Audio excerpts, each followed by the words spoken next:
So with the water off, let's go ahead and unscrew the top of the vacuum breaker. And you'll see a few pieces in there. With the dust cap removed, I'm just going to use the tips of a needle nose to help me open up the vacuum breaker assembly.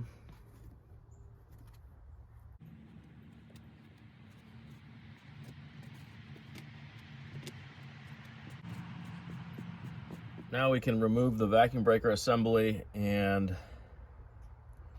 pull out the little internal part. So this seal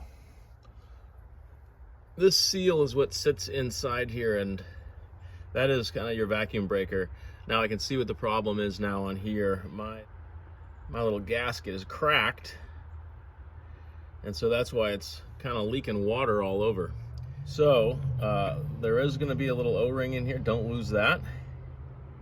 And what I'm going to do now is I'm going to go find the matching part so I can replace this. So on the handle there is a T-540. So I'm going to hit Lowe's and see if I can match that. Looking online, I can get a new vacuum breaker repair kit for about 10 bucks. But really, the only problem is this cracked O-ring. So for just a couple of dollars, you can pick up some O-ring kits, and really the flat washer that looked good for this repair was a 00 half-inch outer diameter washer. So that's what I'll be using. So this repair is really just going to cost a couple bucks. I'm going to put it all back together, and then I will apply a little bit of grease to everything as I reassemble it. First thing I'm going to do is just apply a little grease to the inside of this thing and just get that nice and lubed up. And then there's an O-ring here, so I'm just gonna get a little grease on this O-ring and slip that in there. All right, here is our new O-ring, so I'll just get a little grease on there.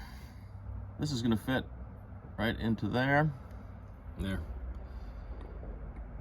I'm gonna wiggle it in there, but that fits in nice. And now we're just gonna drop that in. And actually, I'm gonna put a little more grease around here. And then I'll just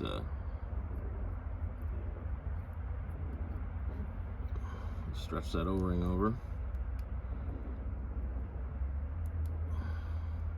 Pieces together, and then just kind of drop it down in there, and we'll back it so we get it nice and threaded. Once you've got it twisted in by hand, then I'm just gonna get it in there snug with the needle nose.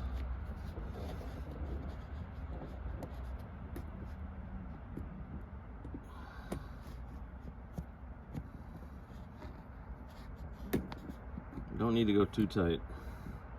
I just don't want it to leak. That's pretty snug. We'll test that. Same thing, we'll just put our dust cap on. Again, this does not need to be very tight. With everything put back together, that's how it's supposed to work. So we've got the whole thing repaired for probably less than $1.